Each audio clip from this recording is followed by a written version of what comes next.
好家伙，刚下飞机，机场这冷气吹得我一哆嗦。我这边行李箱拉杆还没扯利索呢，兜里的手机就跟疯了似的，嗡嗡嗡震个没完。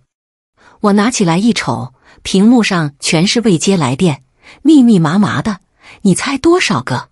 整整217个，全是婆婆王桂芬和我那好老公周宇航打来的，就连我那小叔子周宇杰都给我连着打了8个。再点开微信一看，嚯，更夸张，那个红色的99加简直要从屏幕里蹦出来了。排在最上面的全是婆婆王桂芬的语音条，那语气一条比一条急，跟催命似的。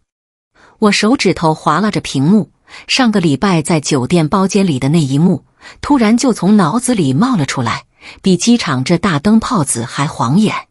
那天啊，是我小叔子周宇杰订婚宴的前3天，我婆婆王桂芬特地把她那准儿媳妇林月和她爸妈都请到酒店，说是什么呢？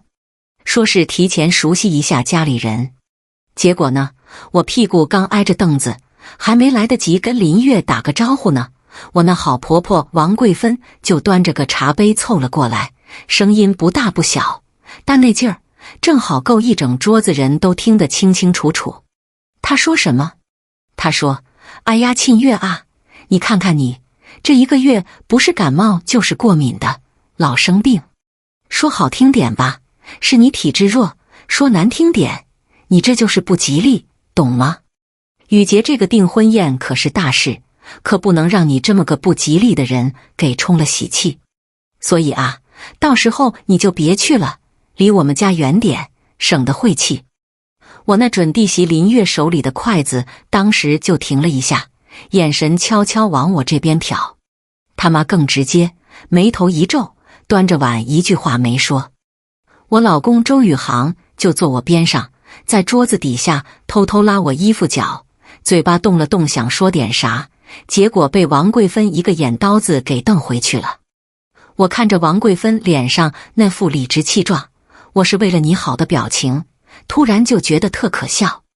我抄起搭在椅子上的外套，慢悠悠地站了起来，说：行啊，既然我这么不吉利，那我就不凑这个热闹了。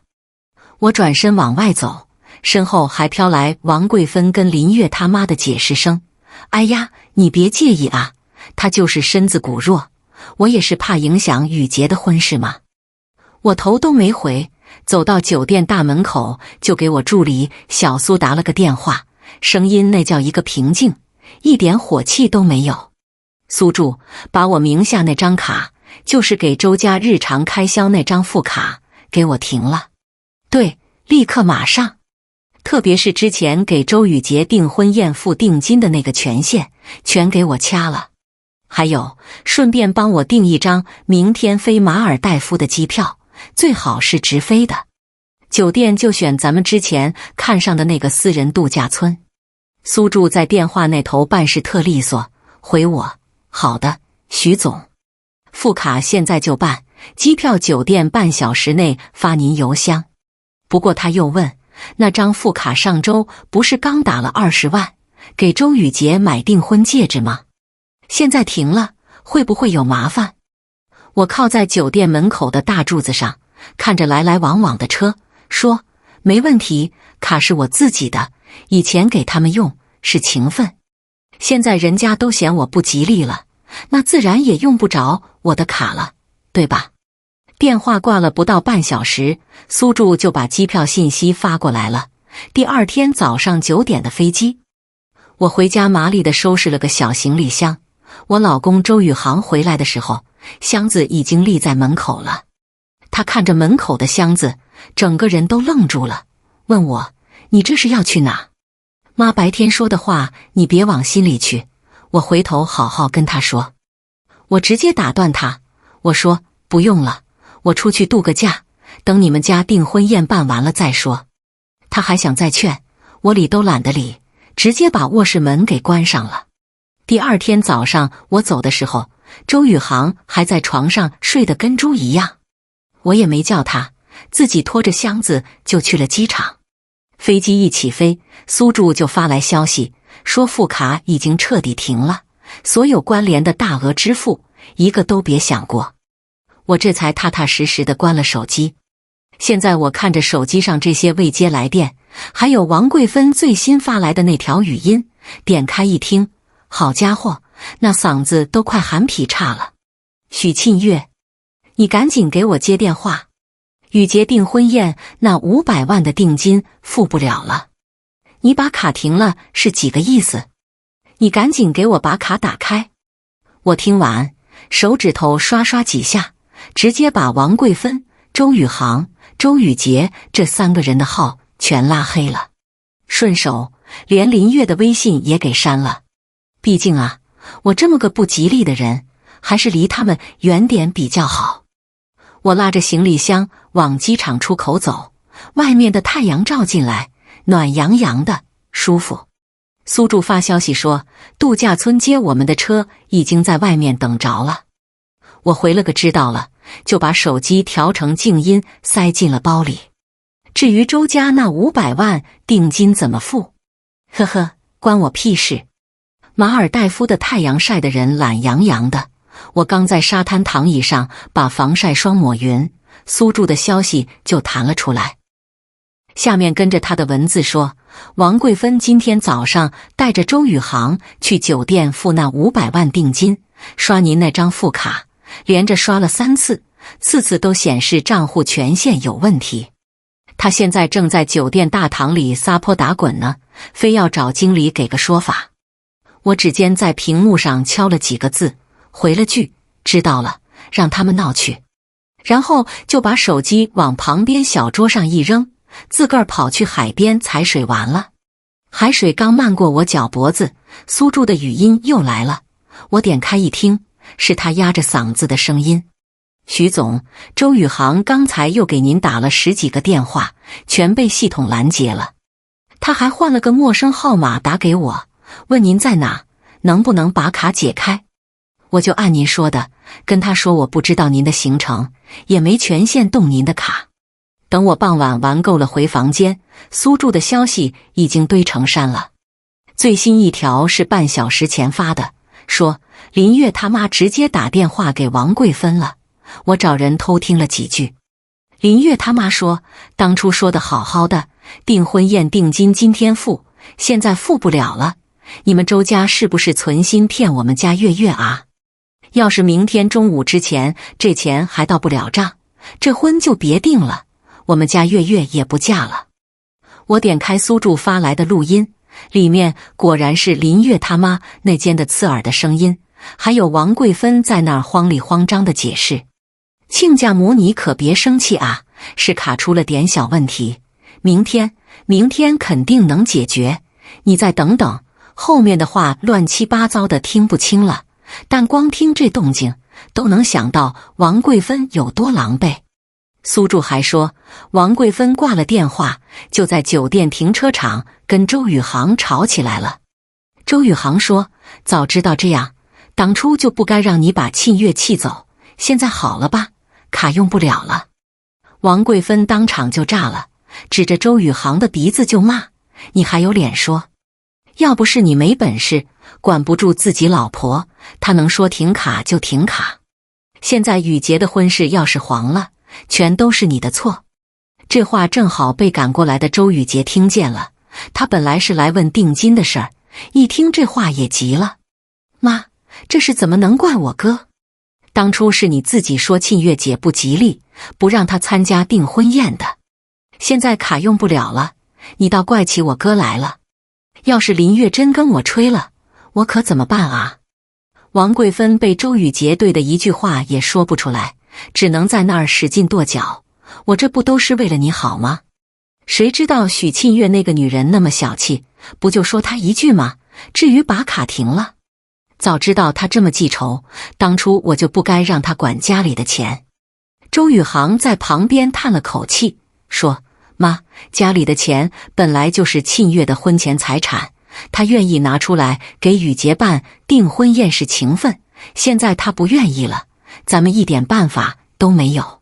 没辙？怎么能没辙？王桂芬突然一把抓住周宇航的胳膊：“你快再想想办法，找你朋友借点，或者你去跟庆月道歉，让他把卡解开。宇杰的婚可不能黄。”周宇航愁眉苦脸地说：“我上哪找朋友借这么多钱？那可是500万啊！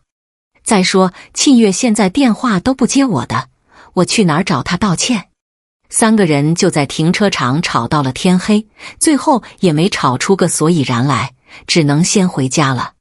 苏柱说，周宇杰一路上都在给林月发微信解释，结果林月就回了一句：“我妈很生气，你自己看着办吧。”然后就再也不理他了。周宇航呢，就坐在副驾驶上，一个劲儿地给我发微信，明知道发一条被拉黑一条，还是在那儿不停地发。内容从最开始的对不起，到后来的求你帮帮宇杰，最后甚至说你回来吧，我妈给你道歉。我把这些消息当笑话一样翻完，随手关了聊天框，给苏柱赚了笔钱，让他帮我给度假村的餐厅订个顶级海鲜大餐。窗户外头漫天都是星星，海风从阳台吹进来，带着一股咸咸的味道。王桂芬他们家怎么吵怎么闹，都跟我没半毛钱关系了。当初是他们把我当瘟神一样赶出去的，现在遇到事了又想让我回去帮忙，天底下哪有这么好的事儿？我睡觉前，苏柱又发来一条消息，说王桂芬刚才跑去银行了，想把家里的定期存款取出来，结果银行告诉他，那笔钱的户主是您，他1分钱都动不了。王桂芬在银行又大闹了一场，最后被保安给请出去了。第2天早上，我是被海浪声叫醒的，一睁眼，苏柱的消息就来了，标题特直接，就叫王桂芬借钱实录。我靠在床头点开一看，好家伙，里面写的那叫一个详细。王桂芬今天凌晨5点就爬起来了，揣着户口本和一个人情账本，第一站就杀到了她妹妹刘姨家。刘姨去年儿子结婚，王桂芬随了2万块，她觉得这笔人情怎么着也能换点钱回来。刘姨家住那种老式单元楼，王桂芬咣咣咣敲了10几分钟的门，刘姨才穿着睡衣把门拉开一条缝。王桂芬硬是挤进门，拉着刘姨的手就开始嚎：“妹子啊，你可得帮帮我啊！宇杰订婚宴那500万定金付不出来了，这婚要是黄了，我们家就完蛋了。你先借我点钱周转一下，以后肯定还你。”刘姨一把甩开他的手，翻了个大白眼：“借钱？你去年借我的5万块钱还了吗？当时说的好好的3个月就还，现在都快1年了，我哪还有钱借给你？再说500万，我就是把这房子卖了也凑不出来啊！”王桂芬急了，掏出那个小本本，翻到去年的记录：“我去年给你儿子随了2万，你现在就不能帮我一把？”刘姨直接冷笑：“随礼是随礼，借钱是借钱，两码事。你要是来要那2万块随礼，行啊，那你把你之前过生日我送你的金镯子还给我。”俩人吵了半天，刘姨最后直接把王桂芬推出了门外，砰的一声就把门给锁了。王桂芬在门口拍着门骂了几句，也没用，只能灰溜溜的走了。苏柱说，他找的人在楼下看见王桂芬蹲在路边哭了有10分钟，才爬起来，又往他弟弟王凯家去了。王凯开了个小超市，王桂芬到的时候，超市刚开门，王凯正往货架上摆东西呢。看见王桂芬，王凯连手里的活都没停，开口就问：“你是不是来借钱的？”王桂芬愣了一下，赶紧点头：“是啊，哥，宇杰的事你也知道，就差500万。”话还没说完，王凯就打断他：“我没钱，你走吧。”王桂芬死死拉着王凯的胳膊不放：“哥，你这超市生意这么好，怎么可能没钱？你就借我100万也行啊。”王凯使劲甩开他的手，语气冰冷：“我生意好那是我自己挣的，跟你有什么关系？你前年借我的3万块，到现在提都没提过还，我还敢借钱给你？你再不走，我可就报警了啊！说着就去拿柜台上的电话。王桂芬吓得一溜烟就跑了。从王凯家出来，王桂芬又跑了3家远房亲戚，结果呢，不是没人开门，就是一听说是借钱，立马找借口溜了。最后她想起了存在银行的那笔定期，那笔钱其实是我的婚前财产，去年因为家里装修，就暂时存在了我们俩的共同账户里，但户主还是我。王桂芬却一直以为那是家里的共同财产，觉得她肯定能取出来。她拿着银行卡和身份证就去了银行的贵宾窗口，接待她的是个姓张的柜员。王桂芬把卡递过去，嗓门老大，把里面的定期全给我取出来，我要现金。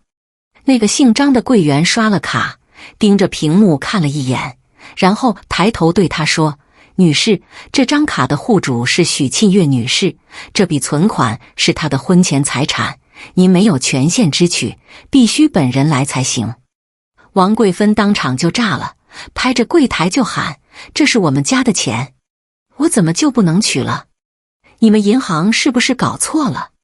柜员特耐心地解释，系统里写得清清楚楚，这笔钱有婚前财产公证记录，确实只有许沁月女士本人能动。您要是不信，可以让她本人过来查。王桂芬上哪儿联系我啊？只能在银行大堂里撒泼，说银行黑心，想私吞她的钱，引了一堆人围观。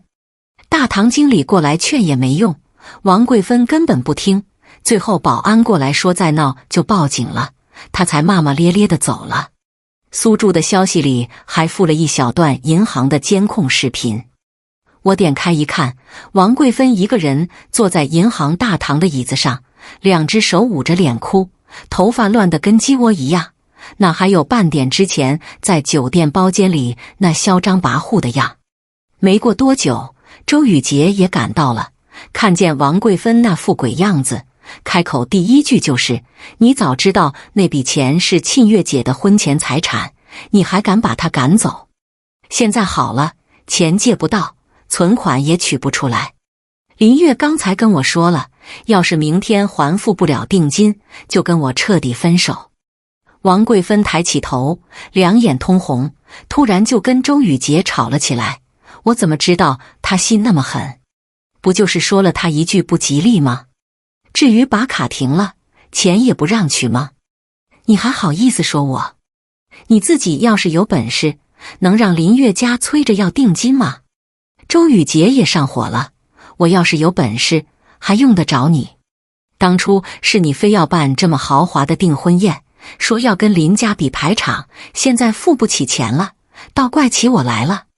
母子俩就在银行门口吵得那叫一个难看，路过的人都停下来看热闹，还有人拿出手机在旁边拍照。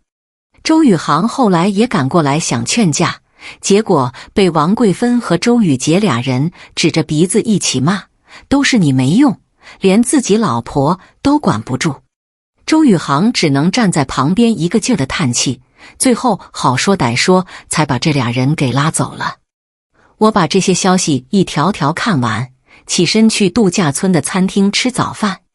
阳光透过玻璃窗洒在桌上，盘子里的煎蛋还冒着热气。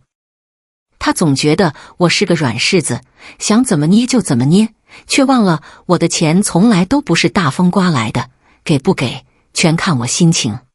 度假村的按摩房里，精油的香味刚飘开，苏柱的消息又弹到了屏幕上。他这次没废话，直接甩了一段录音过来，是周宇杰和林月的通话。林月的声音带着哭腔，但又透着一股子狠劲儿。他说定金拖了2天了还没付，我妈说你们家就是骗婚。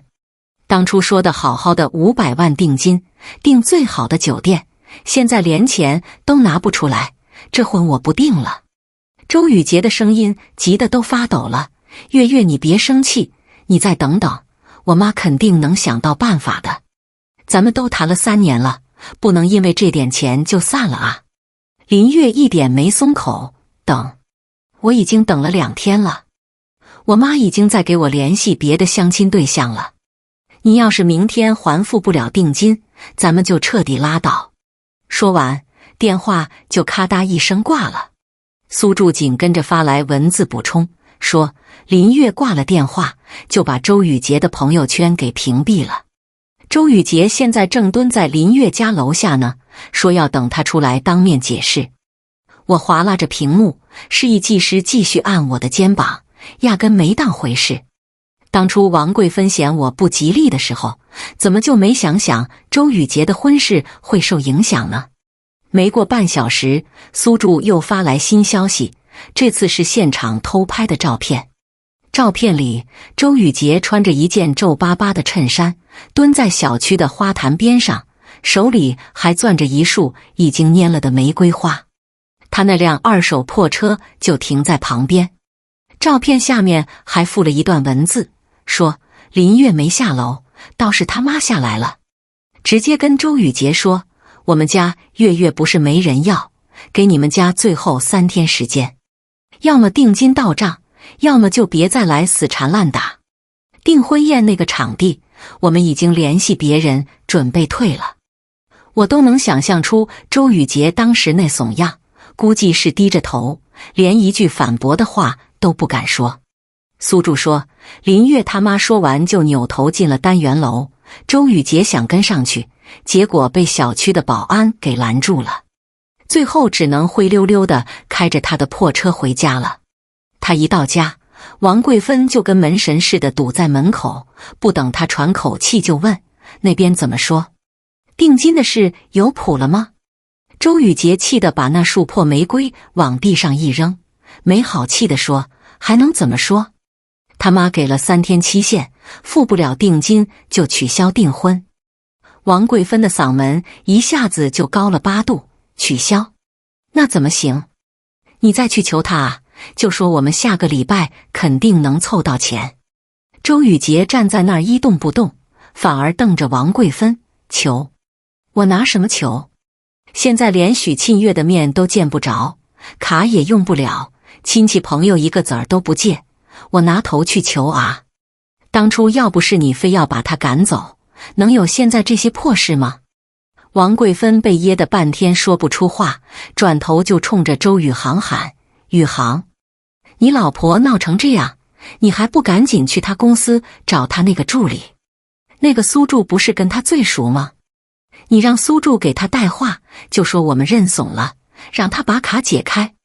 周宇航皱着眉头，一脸的不情愿，但架不住王桂芬在那儿又哭又闹，最后还是开着车去了我公司。苏柱早就在前台等着他了，压根没让他进办公区，直接就在大厅的会客沙发那儿把他拦下了。周宇航搓着手，那姿态放得叫一个低，苏助理，麻烦你跟沁月说一声，我们知道错了，让他先把付定金的卡解开，等宇杰的订婚宴办完了，我们肯定好好跟他道歉。苏助理都没理他这茬，从包里拿出一份文件，啪的一下放在周宇航面前。那是我那张副卡的开户证明，上面白纸黑字写得清清楚楚，户主许沁月，个人名下财产没有义务承担除了他本人和配偶周宇航之外的任何额外开支。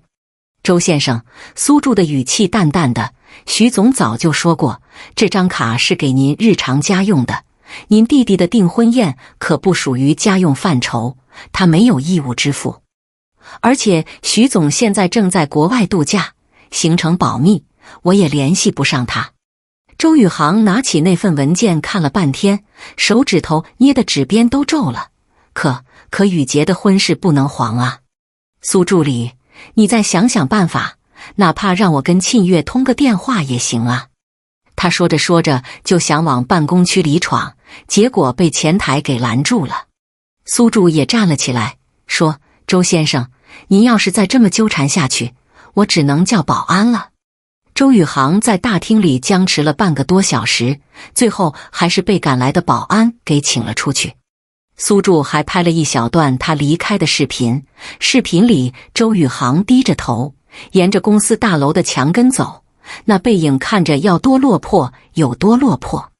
他在消息里说，周宇航刚上车，王桂芬的电话就追过来了。我离得近，听见他在电话里破口大骂，连个助理都搞不定，你真是个窝囊废。周宇航一句话没回，直接就把电话给挂了。婆家现在已经彻底吵翻天了。王桂芬骂周宇航没用，周宇杰埋怨他妈当初非要赶我走，周宇航也忍不住回了一句，当初你也没反对啊。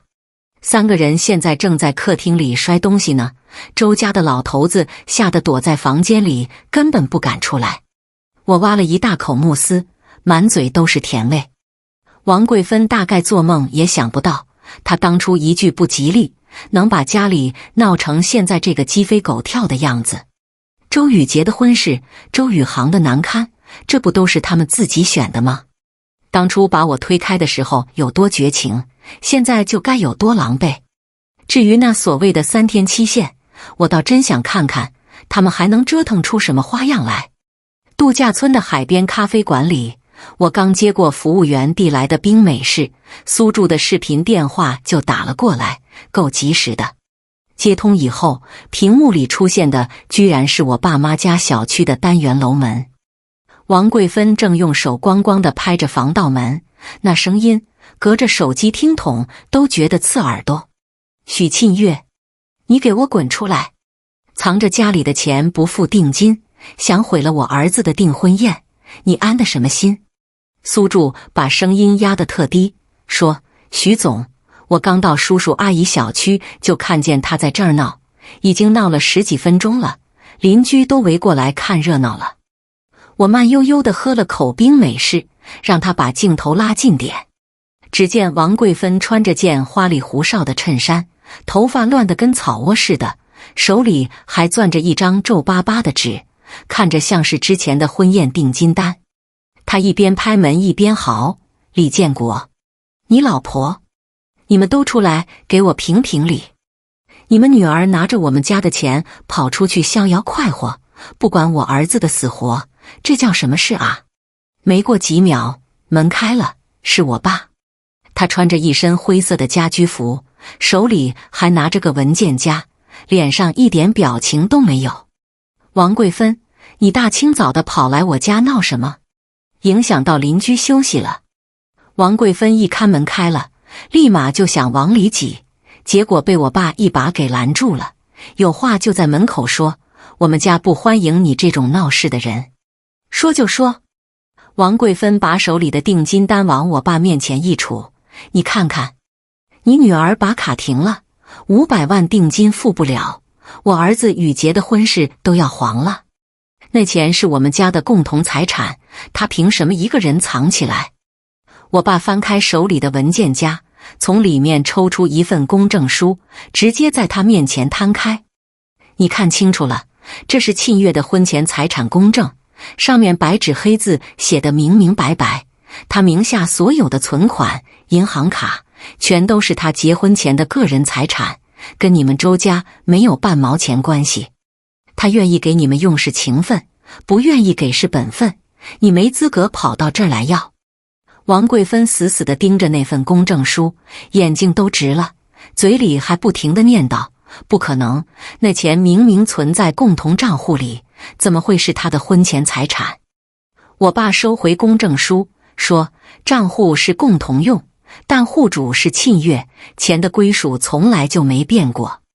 你要是不信，可以去公证处查，或者自己花钱找个律师问问。这时候周围的邻居越围越多，已经有人开始小声议论了。哎，原来是跑来要人家姑娘婚前财产的啊，这也太不讲理了吧。是啊，之前还听说他嫌人家不吉利，不让人参加订婚宴，现在又跑来要钱，哪有这么办事的？王桂芬听到这些话，一张老脸涨得通红，指着那些邻居就喊，关你们什么事？我们家的事用不着你们管。我爸皱了皱眉，直接拿出手机拨了个电话，喂，赵警官吗？我是李建国，在某某小区1号楼，有个人跑来我家门口骚扰，还影响邻里关系，麻烦你过来一趟。”挂了电话，他对着王桂芬说：“警察马上就到，你有什么话留着跟警察说吧。”王桂芬这下彻底慌了，往后退了2步：“你还敢报警？我们可是亲家，你怎么能这么对我？”我爸压根没理他，转头对邻居们说：“不好意思啊，各位，大清早的打扰大家了，等警察来了处理完就好了。”邻居们纷纷点头，还有人说：“李叔你别客气，对付这种胡搅蛮缠的就该报警。”没过5分钟，赵警官就到了。他穿着警服，手里还拿着执法记录仪，先问了王桂芬是什么情况。王桂芬还想狡辩：“警官，他女儿藏着我们家的钱，我就是来要个说法，这不算骚扰吧？”赵警官看了一眼我爸手里的公证书，又问了问旁边的邻居，然后一脸严肃地对王桂芬说：“王女士，根据治安管理处罚法，你这种上门吵闹，影响他人正常生活的行为，已经涉嫌骚扰了。现在给你2个选择，要么你自己走，要么我带你回派出所做笔录。”王桂芬看着赵警官手里那个黑乎乎的执法记录仪，又看了看周围邻居鄙夷的眼神，知道再闹下去肯定没好果子吃。她捂着脸，嘴里骂骂咧咧的转身就走，结果走得太急，还差点绊了一跤，最后头也不回地跑出了小区。我对着手机点点头，说：“辛苦爸妈了，你们也注意安全。”挂了视频，苏柱又发来消息说，邻居们还在那儿议论呢，说王桂芬以后肯定没脸再来这个小区了。叔叔阿姨也跟邻居们解释了婚前财产的事，现在大家都站在咱们这边。我把手机往桌上一放，看着远处的大海。王桂芬大概以为只要豁出去，脸皮闹一闹就能拿到钱，却忘了我爸妈从来都不是好欺负的主。他们从小就教我，自己的东西要守好，别人要是不讲理，那就用法律和证据跟他讲道理。现在好了，王桂芬不仅1分钱没拿到，还在所有邻居面前丢了个大脸，以后在亲戚朋友那个圈子里，怕是再也抬不起头了。苏柱最后发来一条：王桂芬回家后又跟周宇航大吵了一架，说我们李家人合起伙来欺负他。周宇航屁都不敢放一个，直接躲进了房间。周宇杰听说这事以后，直接收拾东西跑去朋友家住了，说再也不想待在这个家里了。我在度假村体验浮潜，刚从水里爬上来，身上的毛巾还没擦干呢，苏柱的消息就跟轰炸似的，密集地弹了出来。第一条消息标题就4个大字：周宇杰卖车。后面跟着的文字把这事的前因后果说的那叫一个明明白白。周宇杰在他朋友家躲了1天，林月那边连个屁都没回，他实在是慌得不行了，凌晨就开着他那辆开了3年的2手奥迪，跑去了二手车市场，想把车卖了凑点定金。市场里有个叫孙贩子的，是周宇杰之前通过朋友认识的，据说路子野，给钱也快。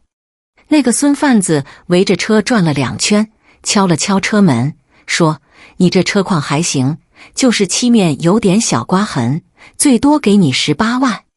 今天先给你5万定金，明天你把过户资料拿过来，我再把剩下的13万给你，怎么样？”周宇杰当时急着用钱，脑子都是懵的，想都没想就答应了。当场就签了份特简单的协议，收了5万块现金。